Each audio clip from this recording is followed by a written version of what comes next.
Alrighty guys, so we are doing Monster High Monster Rescue Operation Find Cleo. We are actually on chapter 10, so this is actually part 10 for this book. And we are on page 117, and I'm going to start reading right now. Next stop, Cleo, Draculaura announced. Not so fast, Frankie spoke up. We've gotten stay hydrate, remember? We've been back in the desert for an hour already. Yeah, Claudine agreed as she pulled back her thick hair. That ice cappuccino is a decent memory. I totally agree. Ancient history, just like that mummy we escaped earlier, Draculaura giggled. Then she turned to Frankie. You're so right, Ghoul. We can't get all droopy and draggy again. We still have to find Cleo, so how are we going to refresh out here?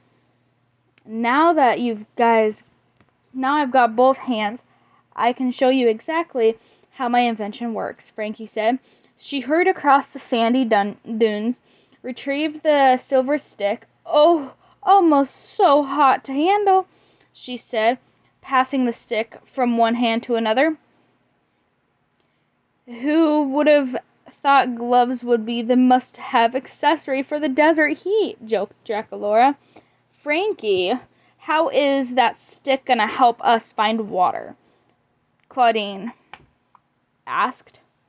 Well, it's not a regular stick for one thing, Frankie said, her eyes shining as she held up her invention proudly. I did some research and figured out there's a way to find water underground. I invented this special stick that can be waved over the ground, picking up the presence of minerals that would be present in near a water source. When the stick detects these minerals, it will vibrate because of what's in the core of the stick. And this is where it gets really exciting. Are you ghouls listening? Sorry, Frankie, Draculaura said sheepishly, but as long as your invention works, that's good enough for me.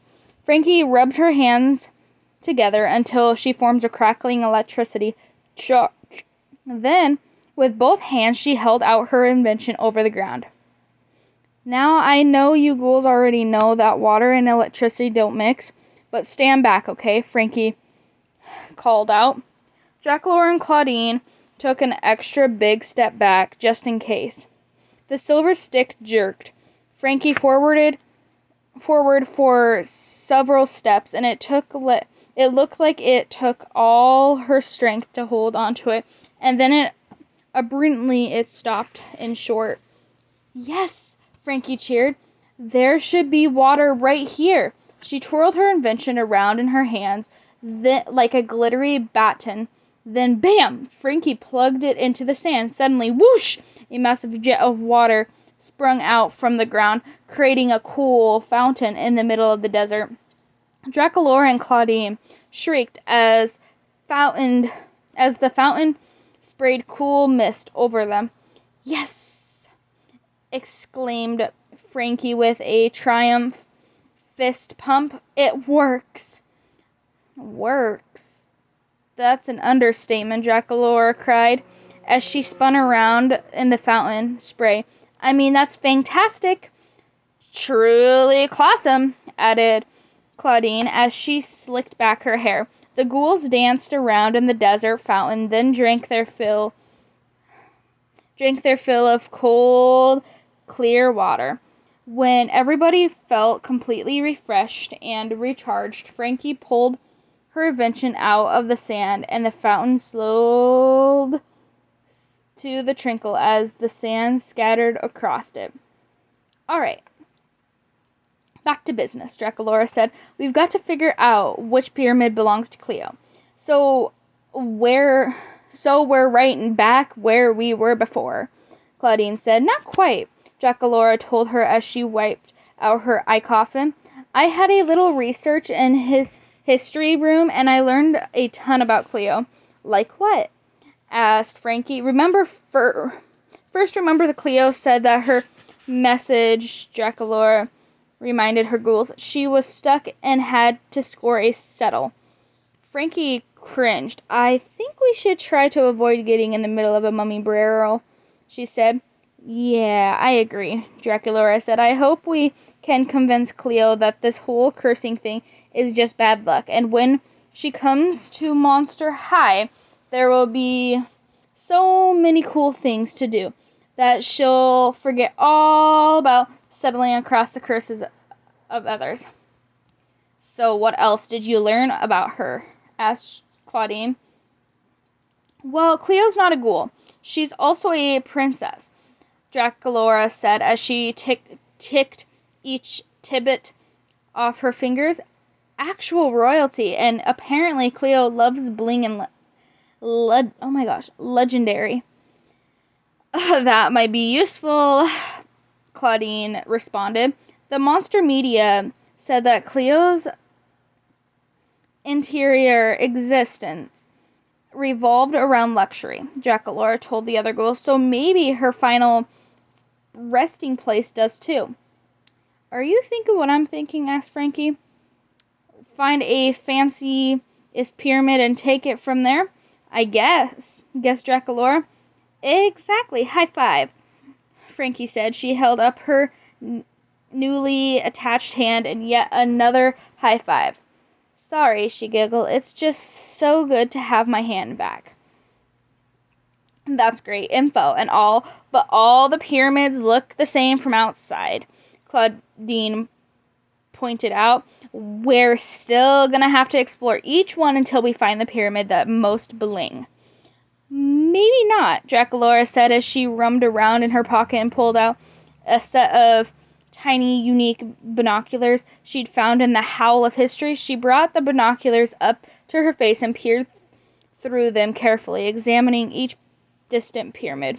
Ghouls, Draculaura cried in excitement. The pyramid, they're not all the same. Really? Asked Frankie. Let me see, Claudine demanded.